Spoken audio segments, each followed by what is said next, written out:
అండి ఈ వాక్యంలో చాలా మంది యోహాను 5వ అధ్యాయంలో 9వ వచనంతో ఆపేస్తారు.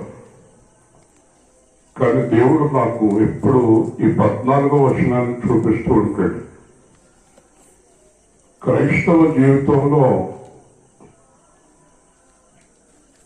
చాలా మంది వాగ్దానాన్ని కొత్త వరకు తీసుకుంటారు. ఇప్పుడు నేను అడుగుతాను, కష్టపడి మీ అమ్మాయికో మీ అబ్బాయికో పెళ్లి చేశారు, పెళ్లితోటి కార్యక్రమం అయిపోయిందా? వాళ్ళు కాపురం చేయాలి ఎప్పటిదాకా? మరణం వరకు. పెళ్లితో కార్యక్రమం అయిపోలేదు. వాక్యం ముందు చదివేసి తర్వాత ఇంకా గొడవ వదిలేస్తాడు. అక్కడితో కార్యక్రమం అయిపోలేదు. ఈరోజు క్రైస్తవ జీవితంలో చాలా మంది ఇక్కడే పొరపాటు పడుతున్నారు. ప్రతి వాగ్దానానికి ఒక కండిషన్ పెట్టాడు దేవుడు. ప్రతి వాగ్దానానికి ఒక కండిషన్.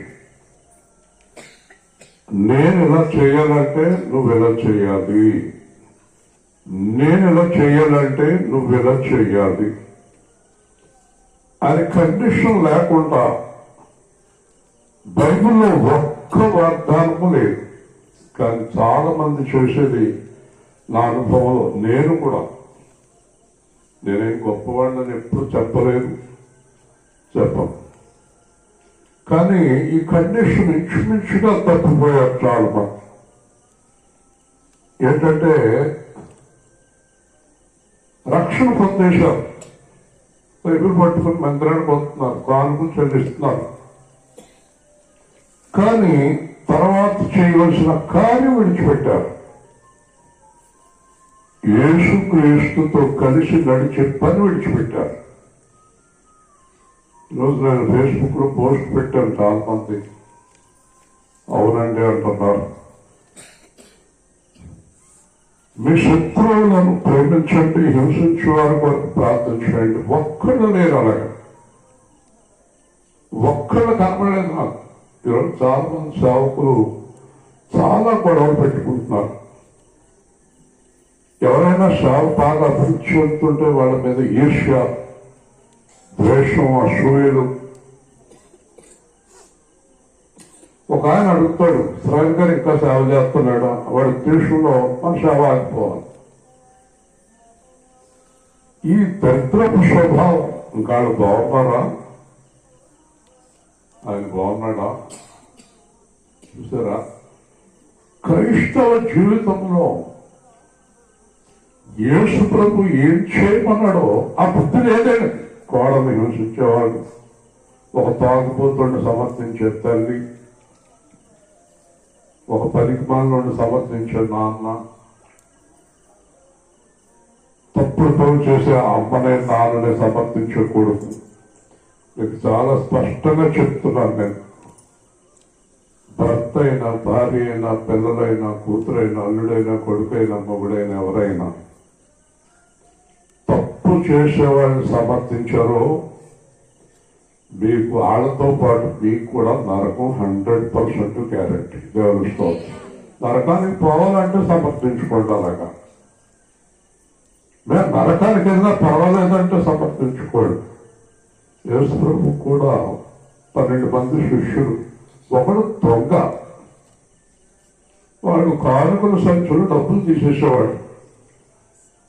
మీకు విషయం తెలుసా? అతడు కానుకల సంచిలో డబ్బులు తీస్తున్నాడు అన్న విషయము ఎవరికి తెలీదా? అందరికీ తెలుసు. బైబిల్లో రాశాడు. యేసు ప్రభువుకు తెలుసు, పేతురుకి తెలుసు, యోహానుకు తెలుసు, అందరికీ తెలుసు. వింటున్నారా? ఒక మాట గుర్తుపెట్టుకోండి, ఆ 11 మంది శిష్యులు ఎప్పుడు కూడా యోగా చేసేది పర్వాలేదనే మాట అన్నలేదు. హల్లెలూయా. చూసారా? మీరు సెపరేట్ గా చూడాలి మనిషి. నా భార్య అయినా, నా పిల్లలైనా, మీ భర్త అయినా, మీ పిల్లలైనా సమర్థించకూడదు. ఈ మాట 20 సంవత్సరాల నుంచి ఏకదాటిగా చెప్తున్నాను మీకు. అవునండి నా భర్తది తప్పు, అవునండి నా కొడుకు తప్పు అందో ఈ మూర్ఖురాలు అనదు. ఇది తప్పని అనదు, వాడు తప్పని ఒప్పుకోడు. ఒకరోజు ఒక ఆవిడ మన సంఘంలోనే, ఎప్పుడు ఆవిడ గురించి చాలా స్థలాల్లో చెప్తాను నేను, కోడలు తీసుకుని వచ్చింది. మా అన్న నా కొడుకు దుర్మార్గుడు అంటే ఇంకొక ఆడదాన్ని పెట్టుకుని నా కోడల్ని హింసించేస్తున్నాడు అంత. ఆ కోడలు నాకు అమ్మలాంటిదండి, అత్తగారు కదండి మా అమ్మ అండి అంది. నేను ఆశ్చర్యపోయాను. ఏమ్మా కొడుకుని పెడుతున్నావు, కోడలు మంచిదంటున్నావు అంటే ప్రభు అదే చెప్పారండి. అది గట్టిగా చెప్పాలి, ప్రతి చెయ్యలేసి స్తోత్రం చెప్పాలి. తర్వాత ఆవిడ ఏకతాటిగా ప్రార్థన చేయించుకున్న చేత అతడు ఆ దరిద్రాన్ని విడిచిపెట్టి తిరిగి భార్యతో చక్కగా కాపురం చేసుకుంటున్నాడు. దేవుని స్తోత్రం. హల్లెలూయా. ఒకవేళ వాళ్ళమ్మ అతను సమర్థించుంటే ఆడెప్పటికీ మారడు. ఈరోజు నేను చాలా స్పష్టంగా చెప్తున్నాను మీకు, తప్పుని పాటలు అవునాయి, ఇంకొకళ్ళు అవునాయి, మీరు సమర్థించకూడదు. అంటే మా అబ్బాయిలు ఏం లేదండి, మా కోడలదేనండి అంత తప్పు. నువ్వెవరి మీద తీర్పు తీర్చడానికి? నువ్వు చూసావా? మీరు యేసు ప్రభు చెప్పాడు, వెలిచూపును బట్టి తీర్పు తీరుస్తారంటే బయట చెప్పే కబుర్లు విని మీరు తీర్పు తీరుస్తారు, నేను లోపలికి చూసి తీర్పు తీరుస్తాను. గట్టిగా దేవుని స్తోత్రం. నీకు మారాడే లేదు, నీకు ఎలా తెలుస్తుంది? నటిస్తున్నాడు, నటిస్తుంది, నీకు ఎలా తెలుస్తుంది? నీ కొడుకు నటిస్తున్నాడు, నీ కోడలు నటిస్తుంది, నీ కూతురు నటిస్తుంది, నీ మొగుడు నటిస్తున్నాడు, నీ పైన నటిస్తుంది, పాస్టర్ గారు నటిస్తున్నాడు, నీకు ఎలా తెలుస్తుంది? అది నటన ఎలా తెలుస్తుంది? ఈ రోజు నా కుడి చేయి ఎత్తి దైవ సేవకుడిగా పరిశుద్ధాత్మలో చెప్తున్నాను, ఈ నటించే వాళ్ళు వాళ్ళ జీవితాన్ని చూస్తే వాళ్ళు నటించేవాళ్ళు అని మనకు తెలిసిపోతుంది. హల్లెలూయా. వాళ్ళ జీవితంలో ఫలాలు ఉండవు, ఎండిపోయిన బ్రతుకుని. కాబట్టి దేవుడు అన్నాడు, చెట్టును వాటి ఫలములను బట్టి మీరు తెలుసుకుంటారు. హల్లెలూయా. ఈజీగా తెలిసిపోతుంది మీకు. మీరు కూడా జాగ్రత్తగా స్టడీ చేస్తే మన సంఘంలో సమర్థించేవారు యథార్థవంతులు ఎవరో మీకు క్లియర్గా తెలిసిపోతుంది. నా దగ్గర ప్రార్థన చేయించుకుంటారు కదా, నటించేవారు ఎవరో నిజంగా ప్రార్థన చేయించుకునేవారు ఎవరో క్లియర్గా అర్థమైపోతుంది నాకు. కాబట్టి నేను ప్రార్థన ఏం చేస్తాను తెలుసా? ఈ నటించే దాని సంగతి చూడండి ప్రభు అంటాను. హల్లెలూయా. కాబట్టి మీరు అనుకుంటారు ప్రార్థన చేసేసారు పాస్టర్ గారని. చేయనాలంగా నాకు మీ హృదయం తేటగా కనపడుతుంది. మరి నాకే కనపడినప్పుడు దేవుడు కనపడదా? కాబట్టి జాగ్రత్త. ప్రతి విషయంలోనే మీరు చాలా జాగ్రత్తగా ఉండాలి. అది ఏం తెలియదండి అసలు. మా అమ్మాయికి అసలు నోట్లో ఏదైతే కొరకలేదండి. మా అమ్మాయి నోట్లో ఏదైతే కొరకలేదు, కానీ మనుషులు కొరికేస్తుంది బయట. నీకు తెలియదేమో, ఒక మనిషినే కొరికేస్తుంది ఆ అమ్మాయి, అది నీకు తెలియదేమో. ఈరోజు నేను చాలా స్పష్టంగా చెప్తున్నాను, ఈ 14వ వచనమే మనకు చాలా ముఖ్యమైంది. కానీ ఈ స్వస్థత్యాలు ఉన్నాయి, దొంగ సంఘాలు ఉన్నాయి. 14వ వచనం చెప్పరు, 14వ వచనం చెప్పరండి. ఈ ముందున్నాయన్నీ చెప్పుకుంటూ వెళ్ళిపోతారు. కాబట్టి రాదు ఇంటి, కాబట్టి అంటాడు. కాబట్టి బాగా పలుకుతాడు బతికి. కాబట్టి మీకు వచ్చేసింది. ఏమొచ్చింది? నడునొప్పి వచ్చింది, అంతే, ఏం రాలేదు. కూర్చుంది. అంతగా ముందు ఫస్ట్ వచ్చేస్తుందా? అంతగా మన కార్యాలు జరిగిపోతే దేవుడు పిచ్చివాడ దేవుడు, జ్ఞానమునకు మూలము ఆయనే. హల్లెలూయా. ఒక మనిషిని అలా చూసినప్పటికీ నేను చేస్తాడు. నేను రోజు ప్రార్థన చేసినప్పుడు దేవుడు నాతో చాలా చక్కగా మాట్లాడుతాడు. ఈరోజు కూడా ఈ సువార్తకు వచ్చే ముందు పైకి ప్రార్థన చేస్తుంటే దేవుడు అన్నాడు, ఇశ్రాయేలు, నువ్వు అన్యజనుల వల్లే సంతోషించొద్దు నాయన అన్నాడు. ఏం చేస్తున్నా కూతురు, ఏం చేస్తుంది? నాకు ఏదో చూస్తుంది ఏంటి రాసుకుంటుంది. నేను చెప్పిన మాటలా మరి ఇక్కడ ఎందుకనగా దుకాణాలు దేవుని సన్నిధిలో అయ్యప్పను క్రమశిక్షణగా ఉండాలి. వేరేమో లేదు. తల్లిదండ్రులు క్రమశిక్షణ బట్టే పిల్లలు బతుకులు ఉంటాయి. జాగ్రత్తగా కూర్చోవాలి. ఇక్కడ చాలా జాగ్రత్తగా ఉండాలి దేవుని సన్నిధిలో. కాబట్టి అన్యజనుల వలె నువ్వు సంతోషించవద్దు అంటే దేవుడి ఉద్దేశం ఏంటంటే మనం ప్రత్యేకంగా బ్రతకాలి. అన్యజనులు దేంట్లో సంతోషిస్తారు? సినిమాలు, షికార్లు, పేకాట్లు, తాగుళ్ళు, గొడవలు, ఆ గొడవలు, ఈ గొడవలు, ఆడ గురించి ఏడ గురించి చెప్పుకుని ఆ డబ్బులు లెక్కలెట్టుకుని అలాగండి ఇలాగండి అలా చేసి ఇలా చేసి వీటిలో విపరీతమైన ఆనందంగా ఉంటారు వాళ్ళు. మీరు అలా చేయొద్దు.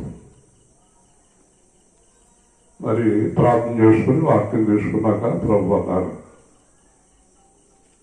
హబక్కూకులో నుంచి, నాయందు ఆనందించు. హల్లెలూయా. గట్టిగా చెప్పండి. ఎవరిలో? అంతే, నాయందు ఆనందించుము. హల్లెలూయా చెప్పాలి.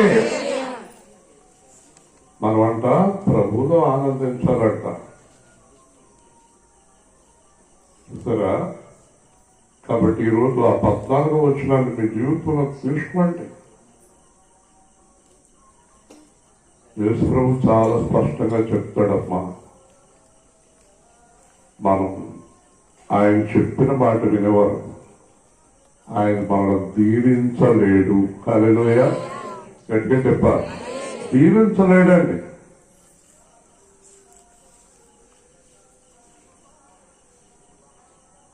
నాకు తెలిసిన ఒక అతను తడుపులో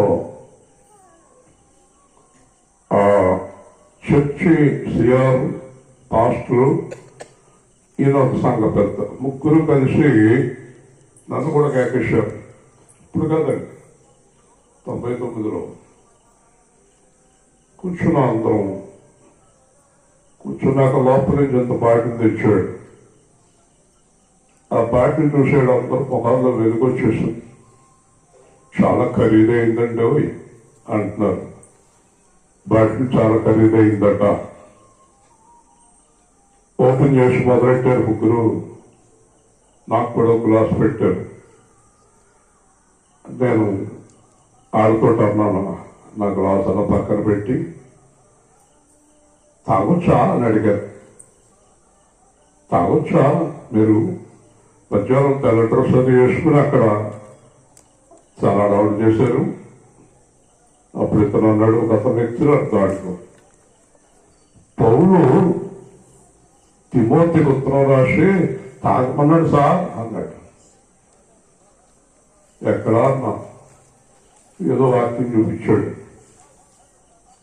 తర్వాత వాళ్ళతో అన్నాను, పౌలు తిమోతికి తాగమని చెప్పలేదు కదా, నీ కడుపు జబ్బు నిమిత్తము ద్రాక్షరసము తీసుకొనుము అంటే ద్రాక్షరసం తాగితే లోపల డైజెషన్ అవుతుంది, కడుపు ఉబ్బరం తగ్గుతుంది అని రాశాడు. మీలో ఎవరి కడుపు ఉబ్బరంగా ఉందన్నాను. అప్పుడు అంటున్నాడు, ఇంత కొంచెం ప్రమాదంగా ఉంది, ఇది ఎందుకు కేకైతారు అన్నాడు. కేకెత్తుంది కదయా, మీరు ఆ చర్చిలో చెప్పే మాటలేంటి, ఇక్కడ చేసే పనులేంటి? అప్పుడు ఆ దేవరాజు అనే అతను లోపల కేకేస్తే, సార్ మీరు వెళ్ళిపోండి అన్నాడు. మీరు వెళ్ళిపోండి, వాళ్ళు ఫీల్ అవుతున్నారు అన్నాడు. నేను వెళ్ళిపోతాను కానీ ఆయన ఫీల్ అవడా అన్నాను. ఇంకేం మాట్లాడతారు? ఈరోజు చెప్తున్నాను, ముగ్గురు చచ్చారండి. దేవుని స్తోత్రం. ముగ్గురు చచ్చిపోయారు. దేంతో చచ్చారు? జబ్బుతో చచ్చిపోయారు. ఏ జబ్బు గురించి తాగుదాం అనుకున్నారో ఆ జబ్బుతో అందరూ చచ్చారంట. ఎవరు స్తోత్రం గట్టిగా చెప్పాలి. వాళ్ళ దగ్గర నుంచి వచ్చేసిన మీ సేవకుడు ఆరోగ్యంగా నుంచుని ఉన్నాడు. హల్లెలూయా, గట్టిగా చెప్పాలి. హల్లెలూయా. పాపపు విశాల మార్గం పాపులకే అధికమృతం.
నాతో కలిసి బలంగా పాడాడు. అదే మనకు దేవుని ఆజ్ఞ. చివరి చరణమే దేవుని ఆజ్ఞ. శిలువ వైపు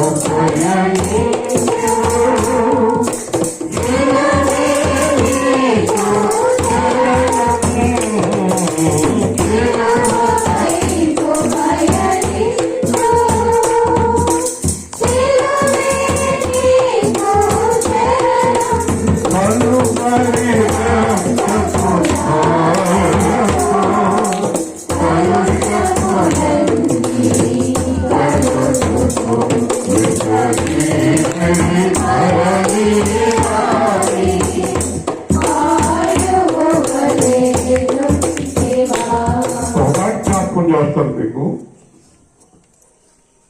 ఆయన అంటాడు ఏకర్లో కరుణించవలనని దీవించవలనని ఆయన నిలబడి ఉన్నాడు. కానీ మీ పాపములు ఆయనకు మీకు అడ్డుగా వస్తున్నవి. హల్లెలూయా. మీరు అడిగిన చేసేయాలని ఇలా చేసేసాడంట. స్తోత్రాన్ని మాకు ఇది కావాలంటే విజయశాంతి నా అప్పు తేరాలి 90 ఏళ్ళ సోలామిత ఏదో అడిగింది, జ్యోతి ఏదో అడిగింది, హ్యామ్ ఏదో అడిగింది, అబ్రహాం గారు ఏదో అడుగుతున్నాడు కదా. అడిగిన వారు ఎవరు ఉంటారు? తండ్రిని వేడుకుంటాం కదా. కానీ దేవుడు మీ అందరితోటి నాతోటి కూడా మాట్లాడుతున్నారు. మీరు అడుగుతున్నారు కానీ నేను ఇలా అందాం అనుకునేటప్పటికీ మీ దగ్గర ఉన్న దోషాలు మీకు నాకు అర్థంగా వచ్చి ఉంటున్నాయి. హల్లెలూయా. మరి ఎలాగా ఏం చేద్దాం? యేసు ప్రభువును మాట్లాడుదామా? ప్రభువా, ఆ దోషాలు అయ్యే కదా పక్కన పడేసి మాకు ఆశీర్వాదం ఇచ్చేవా? అబ్బా కదా. యేసు ప్రభు అంటాడు, సరే మీ వరకు నేను ఆశీర్వదించాను అనుకో, మరి ప్రపంచమంతా అలాగే ప్రార్థన చేస్తాను, అందరినీ ఆశీర్వదించేయమంటారా అన్నాడు అనుకోండి. అన్నాం అనుకో, అప్పుడు ఆయన అంటాడు, ఆ నిజులు మాత్రం ఏం తప్పు చేశారు? కాబట్టి మీ మాట ఎలా ఉందంటే రక్షణ పొందినా పొందకపోయినా అందరినీ పర్లోకం తీసుకెళ్ళిపోండి అన్నట్టుగా ఉంది. తీసుకెళ్ళిపోమంటారా అని అడుగుతాడు. ఒప్పుకుంటారా? మాట్లాడలేదు. చెప్తాం దేవుడికి, ప్రభువా రక్షణ పొందినా పొందకపోయినా ఏం చేసినా తాగుతున్నా తిరుగుతున్నా ఎలా ఉన్నా అందరినీ పర్లోకం తీసుకోండి అన్నప్పుడు మీ తాతంగం అంతా ఎందుకండి? సువార్తలు ఎందుకు, చర్చలు ఎందుకు, గొడవలు ఎందుకు? ఇవన్నీ క్లోజ్ చేసుకుని వెళ్ళిపోదాం, దుకాణం పొందు. అంతేనా? ఇప్పుడు మీలో తప్పు చేసేవారు సమర్థించేవారు ఎంతమంది ఉన్నారు ఇక్కడ? చేయత్తి ధైర్యం మీకు లేదు. ఎందుకంటే ఇంచుమించు 90% సమర్థించేవాళ్ళు పిల్లల్ని, కొడుకుని, కోడల్ని, కూతుర్ని, తల్లిని కదా. ఇక్కడి నుంచి అడుగు తీసి అడుగు వేసే ముందు నిర్ణయానికి రాలేదో మరలా మీ జీవితం వెనక్కి వెనక్కి వెనక్కి. హల్లెలూయా. నిన్న మధ్యాహ్నం చెప్పాడు, ఈ మందిరం దాటి బయటికి వెళ్ళారో, సరిగ్గా ప్రవర్తించలేదో అన్ని ఆపేస్తానన్నాడు. వింటున్నారా? మీ ఇళ్లలో చేస్తున్న ఉద్యోగాల్లో నుంచి వాళ్ళని ఇంటికి పంపించేస్తాం, ఉద్యోగం తీసేస్తాం, మొత్తం క్లోజ్ చేసేస్తాం. చేయమంటారా? మారుతారా? రాత్రికి ఫోన్, అమ్మా నా ఉద్యోగం పోయింది, అమ్మా నా వ్యాపారం అంతా పోయింది, మా జీవితం అన్నీ ఆగిపోయినాయి. ఎందుకంటే ఆయన ఆపితే ఎవరు ముందుకి సాగించలేరు, ఆయన సాగితే ఎవరు ఆపలేరు. హల్లెలూయా. అందుకే దేవుడు ఏం చెప్తున్నాడు అంటారు? ఏం చెప్తున్నాడు? నాతో చెప్పండి. పాపము చెప్పాలి. పాపము చేయొద్దు, చేసేవారిని సమర్థించవద్దు. హల్లెలూయా. నిశ్చయంగా ఉన్నతున్నట్టు మొత్తం మీద మాట్లాడు. అలాగే మారిపోయానని చెప్పిన వారు మారిపోకపోయినా ప్రమాదమే. ఊరికే మాటలు మారిపోయాను నేను అని చెప్పొద్దండి. అర్థమవుతుందండి? రాత్రి సువార్త ఎంతో సంతోషించారు, చాలా బాగా చెప్పారండి. నిజమే, బాగా చెప్పటం కాదండి ప్రాముఖ్యం, అనుసరిస్తున్నారా? నేనేం కోరుకుంటున్నాను చెప్పనండి, మన సంఘంలో అందరూ ఆ సువార్తను అనుసరించేవారుగా ఉండాలి. హల్లెలూయా. ఇంతకన్నా నా కోరిక లేదండి, నా కోరిక లేదండి. ఆర్ఆర్ మూర్తి గారి కోడలు మన రాత్రి చాలా చక్కని సాక్ష్యం చెప్తున్నాడు, చాలా బాగా చెప్తున్నాడు. ఆర్ఆర్ గారి కోడలు ఆవిడ చివరిలో ఒక సాక్ష్యంలో ఒక మాట, నేను ఎంత ధన్యురాలని అంటే, నాకెంత ఆశీర్వాదం అంటే, ప్రపంచానికి గొప్ప దైవజనుడైన ఆయన కోడలు అయ్యాను నేను. హల్లెలూయా. కాబట్టి ఇప్పుడున్న సమస్య ఏంటంటే, ఆయన కోడలు అని నన్ను చూస్తారు కనుక నేను ఆయనలాగా జీవించకపోతే ఆయన కోడలు అనిపించుకునే అర్హత నాకు లేదు. అంత గట్టిగా గట్టిగా చెప్పాలి. మరి ఒక ఆర్ఆర్ గారు కోడలు అలా చెప్తుంటే మనం ఎవరు పిల్లలు అండి? చెప్పాలి, యేసుక్రీస్తు పిల్లలము. హల్లెలూయా. యేసుక్రీస్తునకు తగినట్టుగా జీవించాలి కదండి. ఆవిడ సాక్ష్యం అంటే చాలా ఆశ్చర్యం కలుగుతుంది మనకి. కాబట్టి మనం దేవుడికి తగినట్లుగా, దేవుడి చిత్తానికి తగినట్లుగా, ఇక్కడ మనం చదవబడిన వాక్య భాగంలో ఈ బేతస్త కోనేరు అనేది చాలా ప్రాముఖ్యమైంది బైబిల్ గ్రంథంలో. ఎందుకంటే అసలు కొత్త నిబంధనలో ఇలాంటి ఒక కోనేరు ఉండటం ఆశ్చర్యం అండి. పాత నిబంధన కాలం వేరు, కొత్త నిబంధన కాలం వేరు. కానీ యోహాను సువార్తలో కొత్త నిబంధన కాలంలో ఈ 5 మండపాల కోనేరు ఇంచుమించుగా అసలు ఎక్కడ ఉంటుందండి. ఇలాగా కొత్త నిబంధనలో అలాంటి కార్యక్రమాలు లేవు, దేవుడు ఎక్కడ పెట్టలేదు. కానీ ఆ కోనేరు ఇంచుమించుగా వేలుపూరంత ఉంటుంది. అది చిన్న కోనేరేం కాదండి, వేలుపూరంత చెరువు అది. దానికి 5 మండపాలు, 5 మండపాలు. అయితే తెల్లవారుజామున కరెక్ట్గా 3ంటికి వచ్చేస్తారు దేవదూత. దేవదూత కోనేట్లో దిగి ప్రార్థన చేసేలాగా ఉంటుంది. నీళ్లు మొత్తం ఆ నీళ్ళన్నీ మహిమగా మారిపోతాయి. అప్పటికే ఈ 5 మండపాల్లో కొన్ని వేల మంది గుంటోళ్ళు నట్టోళ్ళు రకరకాల వ్యాధులు గలవారు ఉంటారు. వారందరూ కూడా ఆ కోనేట్లో దిగిన వెంటనే ఎలాంటి వ్యాధి అయినా తగ్గిపోతుంది. అలాగే చెప్పండి, గట్టిగా చెప్పాలి. సరే అండి. ఒక పాస్టర్ గారు అన్నారు, నాది బేతస్త కోనేరు లాంటి స్వస్థతశాల అన్నాడు. బ్యాటరీలో సరిగ్గా ఉన్నాయా? మిస్ అవుతుంది. కాబట్టి బేతస్త కోనేరు వంటి స్వస్థతశాల అన్నాడు. నేను పేర్లు చెప్పను, చాలా జాగ్రత్తగా వినండి. 99వ సంవత్సరంలో భారత నుంచి ఒక ఆయన దగ్గరికి వచ్చి, మనం బేతస్త కోనేరుకి వెళ్తున్నామంటే వారం నుంచి అన్నాడు. అబ్బా,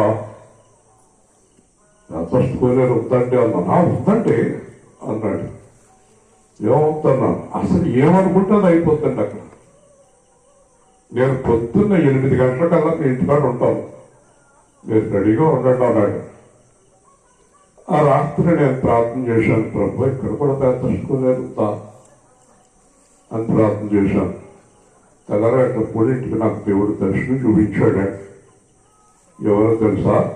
ఈ బేతస్త కోనేరులోనేమో రోగులు దిగితే ఆరోగ్యంగా వస్తున్నారు, ఈ బేతస్త కోనేరులో ఆరోగ్యంగా ఉన్నవాడు దిగితే రోగాలతో వస్తున్నారు. హాలెలూయా.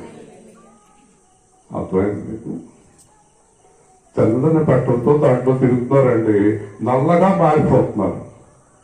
ఈ లోపల నన్ను ఆయన అన్నాడు, మీరు పాస్టర్మ గారిని చూతురు గారు రండి అన్నాడు. నన్ను తీసుకెళ్తున్నాడు. పైకి ఉంది నా చేతిలో. పాస్టర్ గారు ఎక్కడ కనపడతలేదు అన్నాను. మీకు కనపడతలేదా? కనపడుతుంది. అదుగు అన్నాడు. అక్కడ కొన్ని కోట్ల ఈగల గుంపు ఉంటాయి. ఇది ఈగల గుంపు కదా, మీకు ఈగల గుంపు అనే కనపడుతున్నదా? ఆవిడే పాస్టర్ గారు. ఇదే కోలేరు, ఇదే పాస్టర్ గారు, ఇదే సంఘం నాయన ఆయన. నేను బాగా ప్రార్థన చేసిన తప్ప 8ంటికి వచ్చేస్తాను అన్నాడు. 8ంటికి కాదు, నీ జీవితంలోనే కనపడ్డవుతాను అన్నాడు. హల్లెలూయా. తర్వాత అన్నాడు ఆయన, వెళ్ళిపోయాడు. కాబట్టి చాలా జాగ్రత్తగా ఉండాలి. ఈ బేతస్త కోనేరు దేవుడికి, ఆ బేతస్త కోనేరు డబ్బుల కోసం మనుషులు పెట్టింది. అర్థమైందా? నమ్మకండి, చాలా ప్రమాదం. ఈరోజు మీకు ఆ వాక్యాన్ని అందుకే బోధిస్తున్నాను. ఇప్పుడు అక్కడ బాగా గుర్తుపెట్టుకోండి, 38 సంవత్సరాల నుంచి పడి ఉన్న రోగి. చెప్పండి, చెప్పాలి.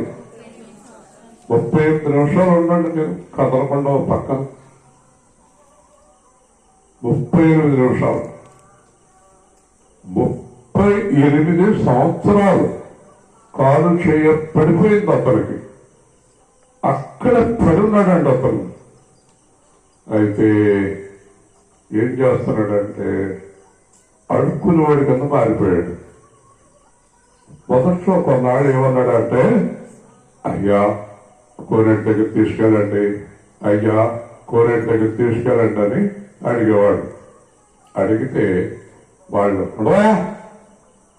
నా పిల్లలకి ఎప్పటి నుంచో కాలు చేయబడిపోయి నేను లాక్కెళ్తుంటే నువ్వు ఒకడవే. ఆశ్చర్యకరమైన విషయం చెప్పనా, 38 ఏళ్ళు అన్ని లక్షల మంది అక్కడికి వచ్చారు, ఒక్కడు కూడా అతనికి సాయం చేయలేదు. హల్లెలూయా. గట్టిగా చెప్పాలి, ఇంకా గట్టిగా చెప్పాలి. ఎందుకంటే మీరు అందరూ సాయం చేసేవారు కనుక. మీరు అసలు సాయం చేయకపోతే మనసు ఒప్పదు మీకు. మీరు అందరూ కూడా పడిపోయినోడికి సాయం చేసేవారు తిట్టగా ఉన్నారు ఇక్కడ కదా. కాబట్టి ఆశ్చర్యకరమైన విషయం కూడా చెప్పనా, దేవుడు నాకు బయటపరిచిన విషయం, స్వస్థత పొందిన వారు సాయం చేయొచ్చు కదండి, స్వస్థత లేని వాళ్ళు సాయం చేయలేరు. ఉదాహరణకి సోమవారం వచ్చారు, స్వస్థ వచ్చింది. అబ్బాయి మాకు స్వస్థ వచ్చింది, మంగళవారం నేను తీసుకెళ్తామని అనొచ్చు కదా అతనితో. అనొచ్చా జ్యోతి? స్వస్థత వచ్చిన వాళ్ళు అందరూ సంచులెట్టుకుని వెళ్ళిపోతామే తప్ప ఈ పడి ఉన్నవాడిని ఎవరు పట్టించుకోలేదు. అది ఈ లోకం. ఈ లోకంలో నేను చాలా గొప్ప మాట చెప్తున్నాను, అద్భుతమైన మాట చెప్తున్నాను. పడిపోయిన భార్యకి సేవ చేసే భర్త లేడు, పడిపోయిన భర్తకి సేవ చేసే భార్య లేదు, పడిపోయిన తల్లిదండ్రులకు సేవ చేసే పిల్లలు లేరు, పడిపోయిన పిల్లలకు సేవ చేసే తల్లిదండ్రులు లేరు. ఇప్పుడు ఉన్నటువంటి ఈ లోకము కపట ప్రేమ, డబ్బు మీద ప్రేమ, శరీరాల మీద ప్రేమ, నిజమైన ప్రేమ కరువైపోయినటువంటి ఈ లోకంలో మీరు ఒక గొప్ప ప్రేమను చేతులారా నాశనం చేసేసుకుంటున్నారు ఈ దెయ్యాలు నమ్ముకొని. ఒక గొప్ప ప్రేమను మీ చేతులారా నాశనం చేసేసుకుంటున్నారు, కొడుకుని, కూతుర్ని, పెళ్ళాన్ని, మొగుడిని, డబ్బుని నమ్ముకొని. ఒక గొప్ప ప్రేమను ఈ లోకాలను నమ్ముకొని చేతులారా నాశనం చేసేసుకుంటున్నారు మీరు. ఆ ప్రేమే క్రీస్తు ప్రేమ. హల్లెలూయా. గట్టిగా చెప్పండి. మీరు ఎవరిని పోగొట్టుకుంటున్నారు? ఆ తిప్పులాడి కూతురు చూసుకుని, తిప్పులాడి కొడుకుని చూసుకుని ఎవరిని పోగొట్టుకుంటున్నారు? యేసుని పోగొట్టుకుంటున్నారు. మా అబ్బాయి ఉన్నాడు, మా ఆయన ఉన్నాడండి, మా మాయ ఉన్నాడండి. మాయ, మావయ్య కాదు మాయ. ఉన్నారా? మీకు చాలా మంది ఉన్నారు. కానీ ఒక ఆయన పాడుతున్నాడు, నాకంటూ లోకాన ఎవరు లేరయ్యా, నాకున్నా. చెప్పండి. నీలా ప్రేమించేవారు ఎవరున్నారయ్యా,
నీలా రక్షించేవారు ఎవరున్నారయ్యా, నీలా రక్షించేవారు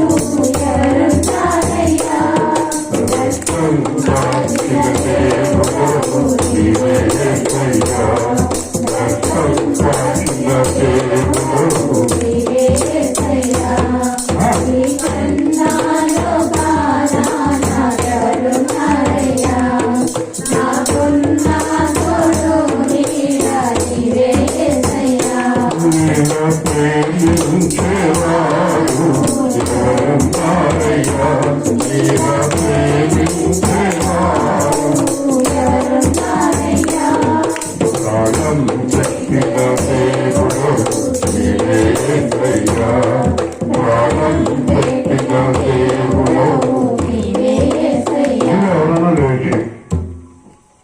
అడుగుతాం, అత్తమానం ఎదురుకుండా కూర్చుంటారు కదా, మీరు అందరూ అత్తమానం మమ్మల్ని ఏదో ఒకటి అంటారు, అమ్మాయిని ఏమంటలేదు. హ్యాపీగా ఏడ్చి నిలబడి ఒక పాట పాడాలి. పాట బాగా పాడతాండి, ఇవి ఎవరో చెప్పారండి. ఒక చిన్న పాట పాడాలి హ్యాపీగా ఏడ్చి. నీకంటే ఎక్కువగా నన్ను ప్రేమించేవారున్నారయ్యా. వాళ్ళ పేరు చెప్పాలి. యేసు ప్రభు కన్నా నిన్ను ఎక్కువగా ప్రేమించేవారు ఆయనలాగా నిన్ను పోషించేవారు, నిన్ను నడిపించేవారు ఇంకెవరు ఉన్నారు? గట్టిగా చెప్పారు. ఎక్కడెక్కడ ఉన్నవాళ్ళు అందరు కనపడాలి. ఉన్నారా? లేరా? కూర్చోండి. లేరు అంటాడు. మిస్టరీగా ఉన్నట్టున్నారు. ఏంటో హ్యాపీ తెలుస్తుంది చెప్తాను. ఉన్నారండి? కూర్చోండి. ఇంకెవరన్నా చూడండి, చెప్పు. ఉన్నారా? మరి ఆడ కోసం ఎవరి కోసం తెలుస్తుంది? వేసుకోవడం కోసం ఏడు. ఈరోజు నుంచి ఎవరి కోసం ఆడడం అంతేనా? చెప్పమ్మ తల్లి. ఎవరు లేదు. మీ అమ్మాయి కూడా నీకున్న తొడ చుట్టోళ్ళు ఉన్నారా? లేరా?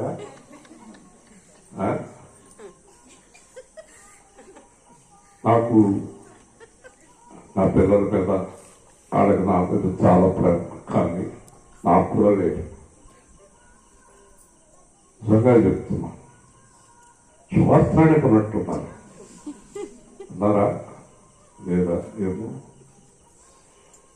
మీ అత్తగారు బాగా ప్రేమిస్తారు. మరి యేసు ప్రభు కన్నా నన్ను ప్రేమించేవారు ఎవరు లేరని ఒప్పుకున్న వారు అందరూ కుడి చేయి చూపించండి. ఓకే, మీకు అందరికీ చక్కగా అర్థమైంది. ఓకే, యేసు ప్రభు కన్నా నేను ఎక్కువగా ఎవరిని ప్రేమించట్లేదు అని వాడు చేయొద్దండి. దొంగ చేతులు ఎత్తారు. కొన్నేళ్ళ భార్య నిజం ఒప్పుకుంది. జాగ్రత్త. యేసు ప్రభు కన్నా ఎక్కువగా ఎవరిని ప్రేమించినా వాళ్ళతోటే మీకు నరక ప్రాప్తి రస్తు. వాళ్ళే మిమ్మల్ని నరకాన్ని తీసుకెళ్ళిపోతారు. యేసు ప్రభు కంటే ఎక్కువగా ఎవరిని ప్రేమించారో వాళ్ళే మిమ్మల్ని నరకానికి తీసుకెళ్తారు. హల్లెలూయా చెప్పండి, గట్టిగా చెప్పండి కదా. నేను పడిపోయినప్పుడండి 97లో కరెక్ట్గా 28 సంవత్సరాలు అయిపోతుంది. 14వ తారీఖు. సంతోషించిన వాళ్ళే కానీ సంతోషించిన వాళ్ళు లేరండి. అసలు నేను నన్ను తీసేశాక అన్ని లాగేసుకున్నాక ఒంటరిగా నేను ఉన్నప్పుడు అండి అందరికి సంతోషమేనండి. ఏ రవి గారు ఏ ఎగిరాడు కదా. మీకు ఆశ్చర్యకరమైన విషయం చెప్పనా? నా దగ్గర ఉద్యోగాలు పొందినవారు, నా బంధువులు, నా స్నేహితులు ప్రతి ఒక్కళ్ళు కూడా అలా ఎగరపోతే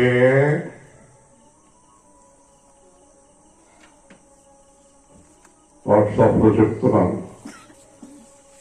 ఇప్పుడు అంతకన్నా గట్టిగా చెప్తున్నా నా పట్ల వచ్చి హల్లెలూయా హల్లెలూయా చెప్పాలి. అంతేనా? నేను ఏ మాట చెప్తున్నా స్వానుభవంతో చెప్తాను, అందుకే మీరు వినాలి. యేసు ప్రభు కంటే ఎక్కువ ఎవరిని ప్రేమించవద్దు. 2, మీ జీవితంలో తప్పు చేసే వ్యక్తిని సమర్థించవద్దు. హల్లెలూయా. ఆ గ్లోరీతో చెప్పాను. మారు మనసు పొందేదాకా చేర్చుకున్నామంటే జాగ్రత్త. ఎవరైనా సరే మారు మనసు పొందాలి. మారు మనసు పొందాక కౌగులించుకుని ముద్దు పెట్టుకుని మెడ కొలిసేసి చెప్పులు తొడిగి స్నానం చేసి తెల్ల బట్టలు కట్టాడు ధనవంతుడు. మారు మనసు పొందకపోతే కొడుకుని చేర్చుకోడు. యేసు ప్రభు కూడా అంతే.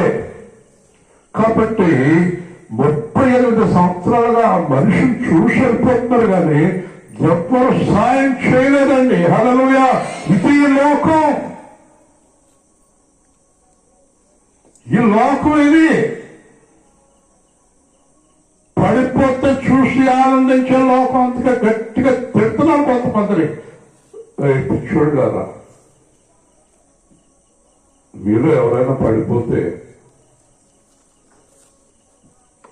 బైబిల్ ముందు చెప్తున్నాను, నా సంఘంలో ఎవరైనా పడిపోతే మొట్టమొదట మీకు సాయం చేయడానికి వచ్చేది యేసు ప్రభు, తర్వాత యేసురాయేలు. హల్లెలూయా. నేను ఎవరిని విడిచిపెట్టాను. అందుకే అంత గట్టిగా గద్దిస్తాను నేను. కానీ పడిపోయే స్థితికి మీరు ఎందుకు రావాలి? పడిపోయే స్థితికి మీరు ఎందుకు రావాలి? ఈ రోజు హెచ్చరిస్తున్నాను, చూస్తున్న 600 మందిని, మిమ్మల్ని అందరినీ హెచ్చరిస్తున్నాను. పడిపోయే స్థితికి రావద్దు. పడకూడదు అనుకుంటే యేసు క్రీస్తులో నిలిచి ఉండండి. హల్లెలూయా. యేసు క్రీస్తులో ఉన్న వాళ్ళు పడగొడతాం అసాధ్యం. ఎవరు పడగొట్టలేదు. కాబట్టి మీకు అర్థమైందా? 38 సంవత్సరాలు ఎవరు సాయం చేయకపోవడం చూసి జాలేసింది. ఎవరికి? యేసయ్యకు. ఏం చేశాడు? జాలేసింది. హల్లెలూయా. కనికరం గలవాడు కదా చూస్తున్నాడు. ఎందుకంటే పేదస్తకు నేను మహిమ వచ్చిన దేవదూత వల్ల కాదు. ఆ దేవదూత యేసుప్రభు దగ్గర ఉండే దూత. ఆ దూత వచ్చినప్పుడు యేసుప్రభు అలా అంటాడు, అప్పుడు మహిమ వస్తుంది. దేవదూతగా మహిమే ఉండదు. కాబట్టి అతనికి ఎవరైనా సాయం చేస్తారా అని యేసయ్య చూశాడు. ఎవ్వరు చేయలేదు. అప్పుడు వచ్చాడు చూడండి ఆయన అక్కడికి. యేసు వాడు పడి ఉండటం చూసి బహుకాలము నుండి స్థితిలో ఉన్నాడని ఎరిగి స్వస్థపడగోరుచున్నావా? అందరూ చెప్పండి ఈ మాట. రెపకా గారు చెప్పండి. చెప్పు. స్వస్థపడగోరుచున్నావా? చెప్పాలి అందరూ. ఊపిరి లేని వాళ్ళు మాట్లాడతారు. చెప్పండి గట్టిగా. స్వస్థపడగోరుచున్నావా అంటే దాంట్లో అర్థం ఏంటి తెలుసా? ఇంకా నీకు మీ ఆయన మీద, మీ ఆవిడ మీద, మీ పిల్లల మీద, మీ చుట్టాల మీద, నీ డబ్బు మీద, పాస్టర్ గారి మీద, కోనేటికి వచ్చేవాళ్ళ మీద నమ్మకం ఉందా?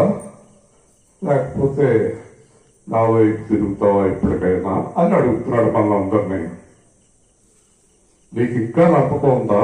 ఇంకో 4 ఏళ్ళు ఎక్కడ పడుకుని ఉంటావా? ఎవరైనా వచ్చి నిన్ను కోనేట్లోకి తీసుకెళ్తారా అన్న నమ్మకం నీకుందా? ఇప్పుడు మీరేం చెప్పారు? మిమ్మల్ని కోనేటికి తీసుకెళ్లేవాడు ఒక్కడు లేరని చెప్పారు. హల్లెలూయా. ఉన్నారా? లేదు కదా.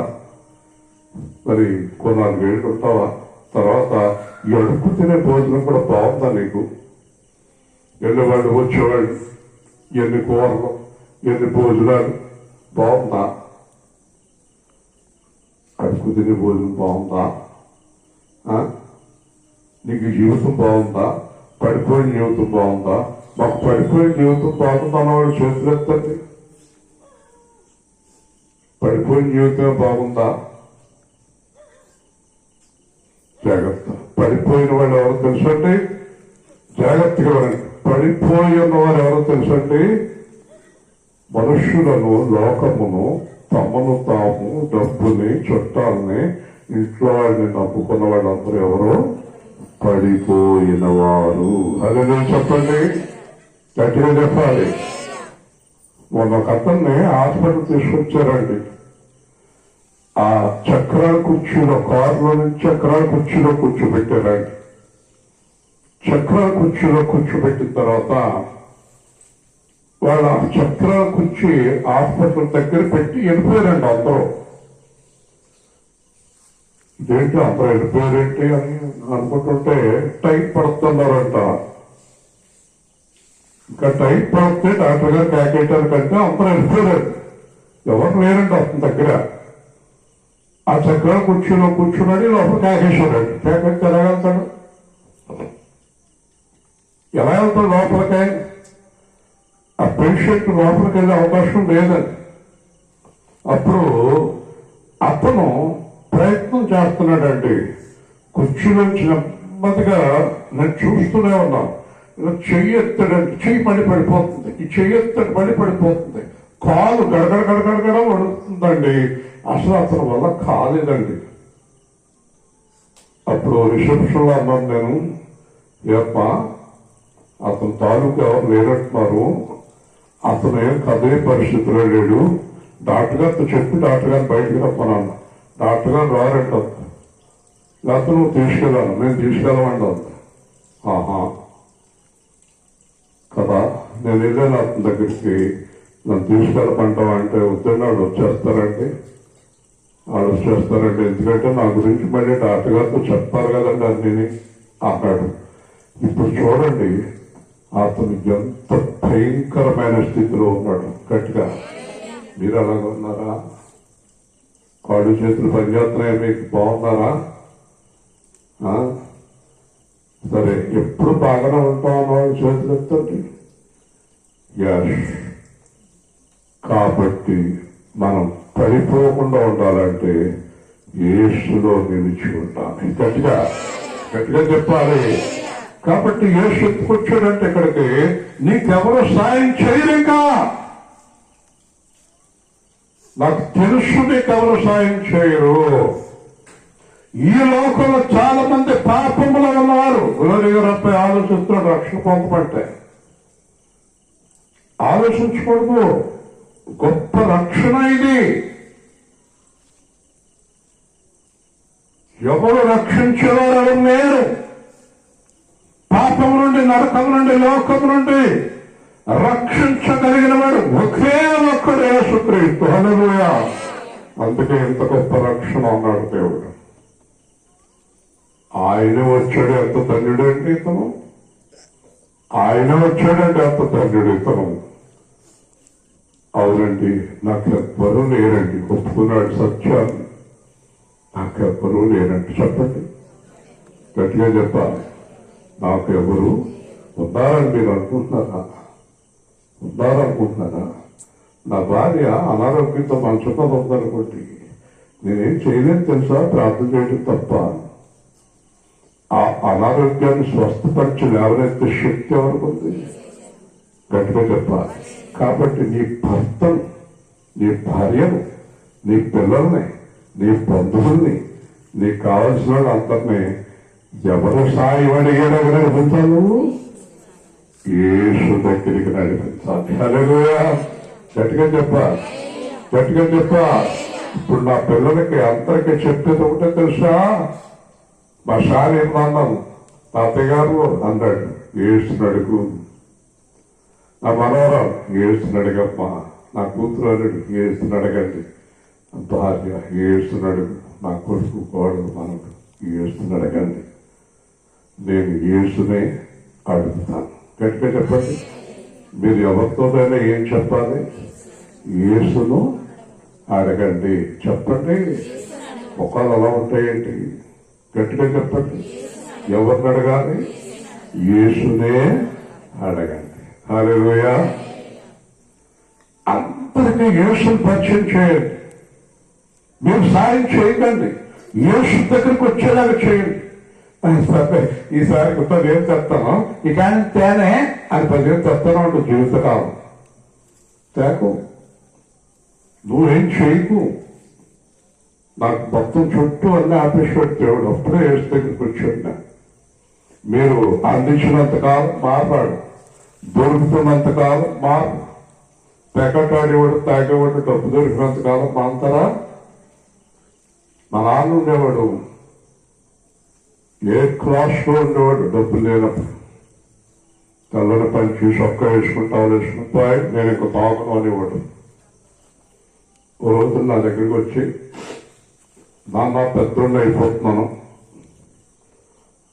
ఒక 5,000 నాకు ఇచ్చేవాళ్ళకు రోజు పెట్టులో దాచుకుని చూసుకుంటాను, పడుకుంటాను అన్నాడు. అప్పటికి తాగు మానేసి నాకు వేడయింది. చాలా జాగ్రత్తగా ఉంటాను, చాలా జాగ్రత్తగా, నువ్వు ఎప్పుడు అడిగితే అప్పుడు పెట్టి తీసి 5,000 చూపిస్తాను అన్నాడు. 5,000 ఇచ్చాను. వారం రోజులు అసలు ఎప్పుడు దిగపోయి చూడు, ₹1 కూడా తీరేదని చెప్పేవాడు.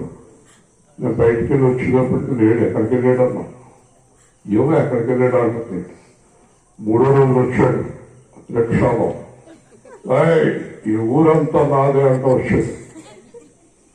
లోపల మొత్తం కట్ అయిపోయి వచ్చాడు, లోపల పడుకున్నాడు. పొద్దున్నే అంటే రాత్రి తాగినప్పుడు మాట్లాడదు, పొద్దున్నే లేచాడు, లోపలికి వెళ్ళారు. 5,000 వేయాలి. అదే 5,000 వేయి. లేవు. పెట్టి తీశాడు. పట్టు సర్దుకో నడు బయటకే. అది కాదు, మాట్లాడు. నడు బయటికి. బయటికి పెట్టేశాను.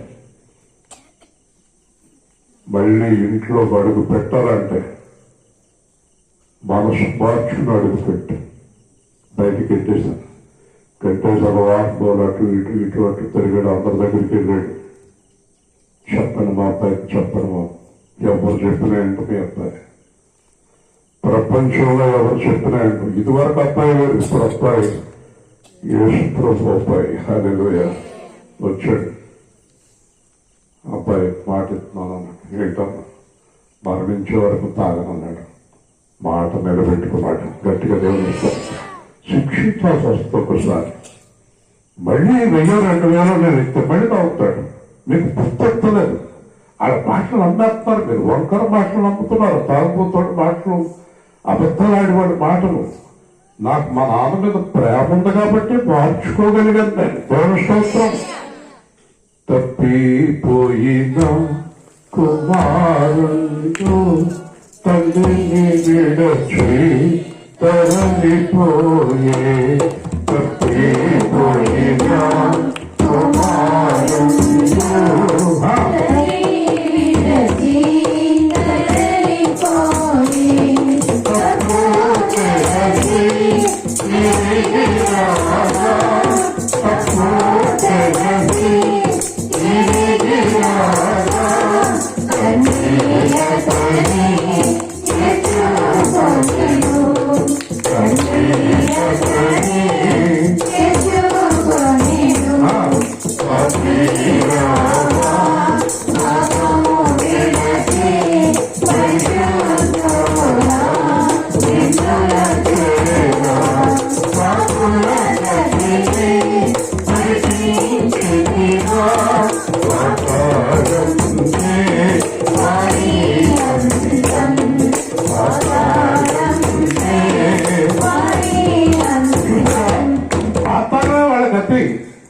మీరు వాళ్ళ పాతాళాన్ని పంపుతున్నారు. మీరు ఎవరికైనా తప్పుడు పనులు చేసిన వాడికి సమర్థిస్తున్నారు, సాయం చేస్తున్నారంటే మీరు వాళ్ళ పాతాళానికి పంపుతున్నారు. మీరు పాతాళానికి వెళ్తున్నారు. కొడుకు ఉన్నాయి, మొగుడు ఉన్నాయి, కూతురు ఉన్నాయి, తల్లి ఉన్నాయి, తండ్రి ఉన్నాయి, పాస్టర్ ఉన్నాయి. తప్పు చేసేవాడిని సాయం చేయకూడదు, సమర్థించకూడదు. అదే చెప్తాను గట్టిగా. దీని అందుకు నేను నిలిచి ఉంటా, స్థిరుడై ఉంటా ప్రభు అన్నాడు. కాబట్టి నీ పరుపెత్తుకుని నడుమని చెప్పాను. అదే చెప్పండి. ఏమన్నాడు? అబ్బాయి పరుపెత్తుకుని నడు. మహానుభావుడు. ఒక్క మాట. ఆ ఒక్క మాటకి ఎన్నేళ్ళు పట్టింది? 38 ఏళ్ళు. 38 ఏళ్ళు ఎందుకు పట్టింది? 38 ఏళ్ళు ఎందుకు పట్టింది తెలుసా మీకు? 38 ఏళ్ళు దేవుడు విధించిన శిక్ష చెప్తున్నాడు యేసుప్రభు. హల్లెలూయా. ఎన్నేళ్ళు విధించాడు దేవుడు? 38 ఏళ్ళు శిక్ష విధించాడు. అందుకే దేవుడు రాలేదు. ఆ మాటే 14వ వచనంలో తెలియజేస్తున్నాడు. అందుకే 14వ వచనం చదవకుండా మనకు వాక్యార్థం, మన బతుకుల అర్థం మనకి. ప్రస్తుతానికి నువ్వు ఇంటికెళ్ళి నేను శిక్షలో ఉన్నానా, విడుదల పొందానా అని ఆలోచించుకోండి. ఈరోజు మళ్ళీ చెప్తున్నాను, ఇంటికెళ్ళి ప్రతి ఒక్కరు, వాట్సాప్ లేని వాళ్ళు, మీరు అందరూ కూడా నేను శిక్షలో ఉన్నానా, విడుదల పొందానా, నా భర్త, నా భార్య, నా పిల్లలు, నా కుటుంబము శిక్షలో ఉన్నామా, విడుదల పొందామా? చూడండి. దేవాలయంలో చూసి స్వస్థత పొందితివి, మరి ఎక్కువ కీడు నీకు కలగకుండానట్లు ఇంకా పాపము చేయకుము. ఇప్పుడు చెప్పండి, అతడు 38 ఏళ్లకు ముందు ఏం చేశాడు? ఘోర పాపం, భయంకరమైన పాపం, భయంకరమైన పాపం. నీ పాపానికి నేనే 38 ఏళ్ళు శిక్ష విధించాను. గట్టిగా దేవుని శిక్ష ఎవరేశారమ్మా? ఎవరికుంది అధికారం? కాబట్టి ప్రార్థన అయిందా నీకు? నువ్వు ఏది పెట్టినా లాసే, నువ్వేం చేసినా నష్టమే. నువ్వు నీ బ్రతుకులో ఏది పట్టుకుంటే, మట్టి పట్టుకుంటే బంగారం అవదు. మట్టి ఆ మొక్క వేస్తే మొక్క ఫలించని మట్టిగా మారిపోతుంది, బంగారం మట్టిగానే మారిపోతుంది. నువ్వు ఎవరి దగ్గరికి వెళ్తే వాళ్ళు మారిపోతారు, నువ్వు ఎవరితో మాట్లాడితే వాళ్ళు మారిపోతారు. కారణం ఏంటి తెలుసా? నీ మీద దేవుని శిక్ష ఉన్నది. గట్టిగా చెప్పాలి, గట్టిగా అర్థం చేసుకోండి. కాబట్టి స్వస్థత పొందితివి, ఇక ఎక్కువ కీడు కలగకూడనట్లు బైబిల్ అంతా మన కోసమే మహానుభావుడు రాయించాడు. ఇంకేం చేయొద్దన్నాడు? గట్టిగా చెప్పి పాపం అంటే ఏంటి? దేవుడు మాట వినకపోవడమే పాపం. హల్లెలూయా. ఆజ్ఞాతిక్రమణమే పాపం. అబ్బాయి, ఇంక నువ్వు హాయిగా జీవించినంత కాలం చక్కగా ఏ లోటు లేకుండా జీవించడానికి, అలాగే నువ్వు సమాధానంగా ఉండటానికి, అలాగే నువ్వు నిద్రించిన తర్వాత నా రాజ్యం రావటం కోసం మనందరికీ, నాకు మీకు అందరికీ వినేవాడికి చెప్తున్నాడు, దేవుడికి వ్యతిరేకమైన పని, మాట, చూపు ఏది చేయకండి. ఒకవేళ నువ్వు పాపం చేయకపోయినా పాపం చేసేవాడిని ప్రోత్సహించి సమర్పిస్తున్నావు అనుకో, అది పెద్ద పాపం. నువ్వు పాపం చేయకపోయినా పాపం చేసేవాడిని సమర్థించడం పాపం కదండి. మాట్లాడుతున్నారా మీరు? వినపడుతుందా? మీలో కొంతమంది పాపం చేసేవాళ్ళు సమర్థించేవారు ఉన్నారు. ఈరోజు బుద్ధి చెప్తున్నాను మీకు, చాలా పొరపాటు. రోజు పాస్టర్ గారు వచ్చాడు అది ఇంటికి. అయ్యా అన్నాడు. ఏంటన్నా? ఫోటో ఇదిగోండి. ఎవరు ఫోటో అన్నా? మంత్రం ఫోటో అన్నాడు. పునాదుతో ఆగిపోయింది చూడండి అన్నాడు. ఏం చేయమంటావు? ఏదన్నా సాయం చేయండి అన్నాడు. పునాదుతో ఆగిపోయిన మందిరం నీదేనా అన్నా? ఎవరి ఫోటో అన్నా పట్టుకొచ్చావా అన్నా? అది ఒక నాదేనండి అన్నాడు. ఏ ఊరు అన్నా? అదండి అక్కడండి అన్నాడు. సరే, రేపు పొద్దున్న 10 గంటలకి నీ మందిరం దగ్గర 2 కారు వేసుకొస్తాను. మళ్ళీ ఎప్పటికీ కనబడలేదు. దేవుని స్తోత్రం. గట్టిగా చెప్పండి. దొంగలున్నారు, జాగ్రత్త. అబద్ధీకులు, పోషకాండ్రు. ఆడు అడపరెట్టుకు తాగేస్తాడు, పాస్టర్ కదాడు, చచ్చట్టుకు తిరుగుతాడు అంతే. కాబట్టి మోసపుచ్చేవారు ఉన్నారు, ఇంట్లో ఉన్నారు, బయట ఉన్నారు, లోపల ఉన్నారు. కానీ నేను మిమ్మల్ని వాళ్ళని విడిచిపెట్టమని చెప్పట్లేదు. మా నాన్నని విడిచిపెట్టలేదు, మా అమ్మని విడిచిపెట్టలేదు. నాకు వ్యతిరేకమైన వారైనప్పటికీ నేను వాళ్ళని విడిచిపెట్టలేదు, మార్చడానికి ప్రయత్నం చేశాను. అంతేగాని నేను మిమ్మల్ని విడిచిపెట్టమంటలేదు, సమర్థించొద్దంటున్నాను. హల్లెలూయా. సపోర్ట్ చేయొద్దు. యేసులో ఒక మాట మీకు చెప్తాను చూడండి ముగించే ముందు. యోధా పత్రిక